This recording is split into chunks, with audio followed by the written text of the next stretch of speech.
we were in a park, city park, street contacting, but I guess you would call it park contacting. And this is a difficult activity for missionaries because it's hard enough to stop someone on the street and talk to them. That becomes not difficult after a while, but when you're in an unusual public place where people aren't used to people coming up to them and talking, like a park, that can be pretty out of the ordinary and uncomfortable for people to be approached in the park. But that's what we were doing because that's what we felt like we should do.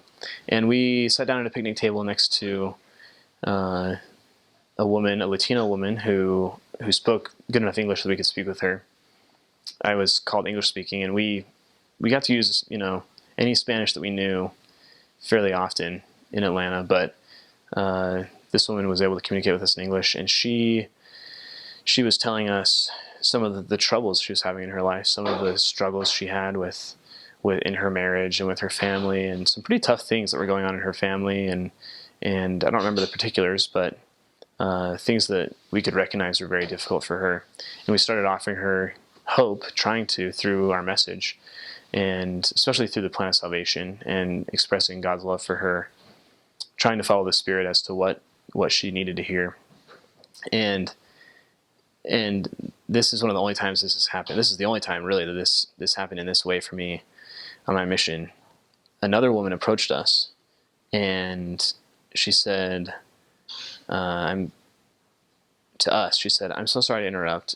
And then she looked at the woman and said, "Don't listen to these guys. That what they're telling you is not true." And then she continued, just went on to try and discredit us.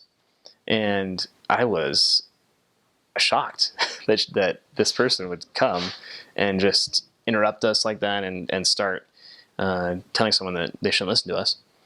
And she became very antagonistic, this other woman, and claimed that the things that we were teaching this woman were false, and that we were going to lead her not to heaven but to hell, and I think it was strong statements like that. And so we I was blown away by just that she should do that. But after we tried to kind of resolve her concerns, and like you do on the mission, you always try and talk to people, but it was clear that she was not going to be persuaded. She wasn't interested in anything we had to say, and so she gave her contact information to the woman, and then she left.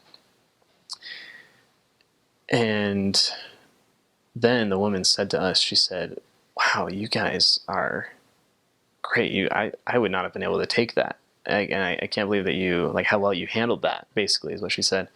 And applauded us for kind of keeping our cool, and which was very difficult. It's very difficult when someone starts attacking the church. It's hard not to let things get out of hand. So you do the best you can there. And we just asked her, we said, "How did you feel as we were describing to you?" I think we told her about being with our families after we die, and that's possible through the restored gospel. And we asked her, "How did you feel when we were telling you about that?" And she said, "I felt good. I felt great. I like that." And we said, "And how did you feel when the other woman came over and started talking to us?" And she said, "Oh, I felt bad. Didn't feel good at all." And we explained to her the difference between the Spirit of the Lord and the spirit of the adversary, and that what she had felt about our message was the Holy Ghost, and that it was true, and that the Holy Ghost was testifying to her in her heart of the truthfulness of what we were saying. And so that was another sweet experience of a time when the adversary does his best to thwart what you're doing,